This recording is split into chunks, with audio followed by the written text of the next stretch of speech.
नमस्ते दोस्तों, मैं हूं प्रदीप कुमार। आप देख रहे हैं डिजिटल मार्केट। वीडियो शुरू करने से पहले बता दूं, ये वीडियो एक एजुकेशनल पर्पज़ के लिए। अगर आप स्टॉक मार्केट में कोई भी फाइनेंशियल इन्वेस्टमेंट करते हो तो अपने फाइनेंशियल एडवाइजर से सलाह जरूर लें या फिर अपनी सोच समझ के साथ स्टॉक मार्केट में इन्वेस्टमेंट करें। अगर आपको स्टॉक मार्केट में कोई भी फाइनेंशियल लॉस होता है तो उसके लिए ये वीडियो रिस्पॉन्सिबल नहीं रहेगी। तो चलो दोस्तों, वीडियो शुरू करते हैं। देखो, आज हम इस वीडियो में बात करने वाले हैं नैल्को स्टॉक के बारे में। नाल्को स्टॉक के बारे में फुल फॉर्म अगर देखी जाए तो national aluminium company limited stock की फुल फॉर्म है।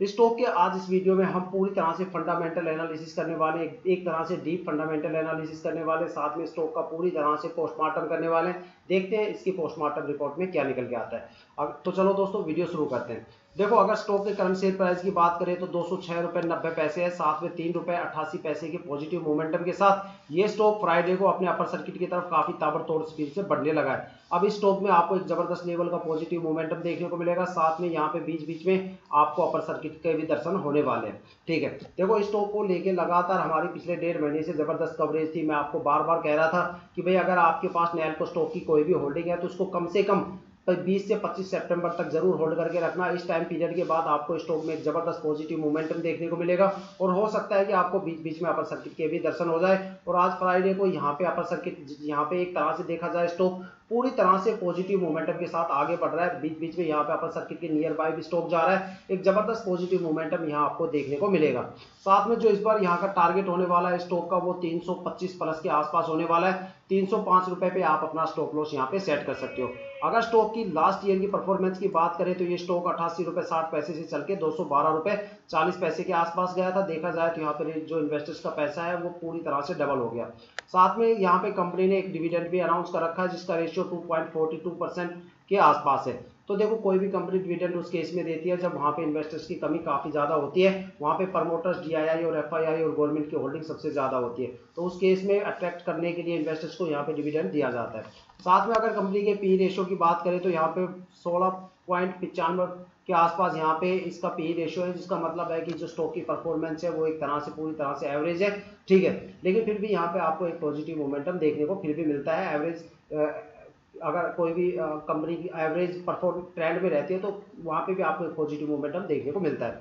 अब बात करने वाले हैं इस कंपनी की जो परफॉर्मेंस के ऊपर कि यहाँ पे सेल्स और ऑपरेशनल टीम क्या परफॉर्मेंस दे रही है। उसके लिए हम यहाँ पे क्वार्टरली फाइनेंशियल रिजल्ट देखेंगे जून 2024 का। तो यहाँ पे अगर रिवेन्यू की बात करें तो 2086 करोड़ के आसपास कंपनी का रिवेन्यू है, जो कि लास्ट ईयर के कंपैरिजन में 10% की गिरावट के साथ है। अगर नेट इनकम की बात करें तो यहाँ पे 588 करोड़ के आसपास कंपनी की नेट इनकम है, जो कि लास्ट ईयर के कंपैरिजन में यहाँ पे 76% की ग्रोथ के साथ है। यहाँ पे डिल्यूटेड ईपीएस 3.2 है, जो कि लास्ट ईयर की परफॉर्मेंस के कंपैरिजन में 75% की ग्रोथ के साथ है। साथ में नेट प्रॉफिट मार्जिन की बात करें तो 20.6% के आसपास है, जो लास्ट ईयर की परफॉर्मेंस के कंपैरिजन में 96% से ज़्यादा की ग्रोथ के साथ है। अब बात करने वाले हैं स्टॉक की मार्केट कैपिटल के बारे में, जो कि इसकी प्राइस रेंज के हिसाब से बिल्कुल सही है, बिल्कुल फिटेड है। साथ में देखो, मार्केट कैपिटल अगर स्टॉक की किसी की ज़्यादा हो जाती है तो वहाँ पे जो पब्लिक इन्वेस्टर्स होते हैं उनकी होल्डिंग बढ़ जाती है और स्टॉक की परफॉर्मेंस गिर जाती है। अगर किसी भी स्टॉक्स के अंदर मार्केट कैपिटल गिर जाती है तो वहाँ पे प्रमोटर्स की होल्डिंग बढ़ जाती है और साथ में स्टॉक का जो परफॉर्मेंस है वो भी बढ़ जाती है। ठीक है, अब बात करने वाले एक ऐसे की पॉइंट के बारे में जो किसी भी स्टॉक की जान होती है, जिसको आरओई बोलते हैं। आरओई का मतलब होता है रिटर्न ऑन इक्विटी। तो यहाँ पे जो रिटर्न ऑन इक्विटी है 13 रुपये 82 पैसे के आसपास है। साथ में आरओसी की बात करें, जो कि रिटर्न ऑन कैपिटल, दो तरह से रिटर्न होते हैं कि इक्विटी पे रिटर्न मिलता है, कैपिटल पे।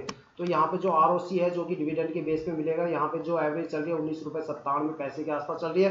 साथ में अगर स्टॉक की बुक वैल्यू की बात करें तो यहाँ पे 78 रुपये 34 पैसे के आसपास है, जबकि जो शेयर प्राइस है 207 रुपये के आसपास है। इसका मतलब है कि जो लाइफ टाइम इसकी बाई और सेल आउट हुआ है स्टॉक का, उसकी जो भी एवरेज प्राइस बनती है वो यहाँ पे 78 रुपये 34 पैसे है। इतनी कम एवरेज यहाँ पे इसलिए है कि इसका मतलब है कि भाई यहाँ पे कम प्राइस के ऊपर प्रमोटर्स ने यहाँ पे बहुत बड़ा माल यहाँ पे खरीद रखा है, जिसकी वजह से स्टॉक्स की यहाँ पे जो बुक वैल्यू है वो काफ़ी ज़्यादा कम है। और एक सबसे बड़ी चीज़ कि किसी भी कंपनी का सबसे मजबूत रेसिस्टेंस उसकी बुक वैल्यू होती है। कभी भी कंपनी अपनी बुक वैल्यू से नीचे अपने शेयर प्राइस को लेके नहीं आ सकती।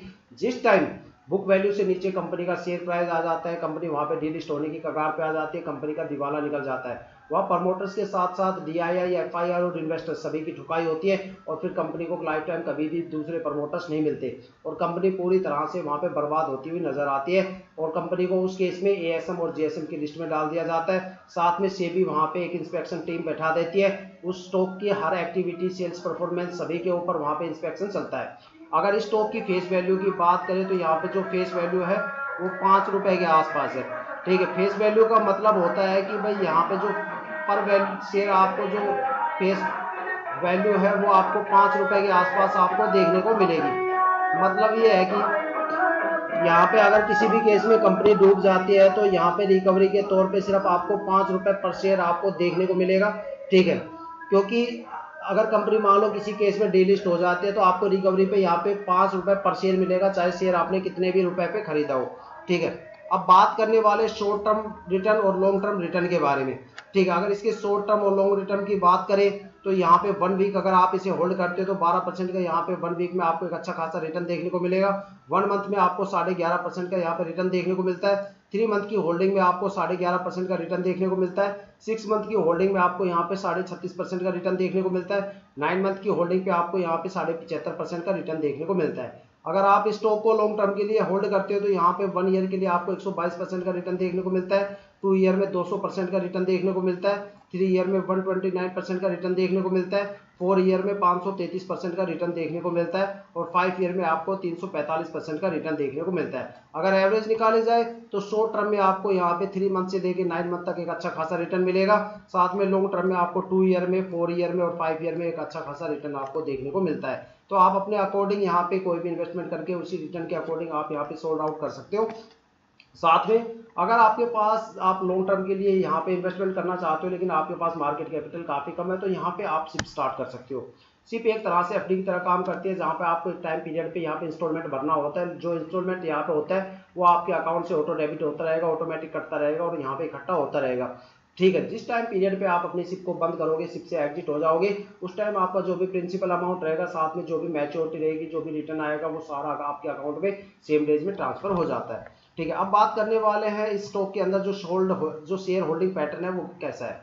मतलब यहाँ पे किस किस ने कितना कितना माल दबोच रखा है। अगर यहाँ पे प्रमोटर की होल्डिंग की बात करें तो लास्ट ईयर यहाँ पे प्रमोटर की होल्डिंग 51.28% थी, जो इस साल भी सेम की सेम है।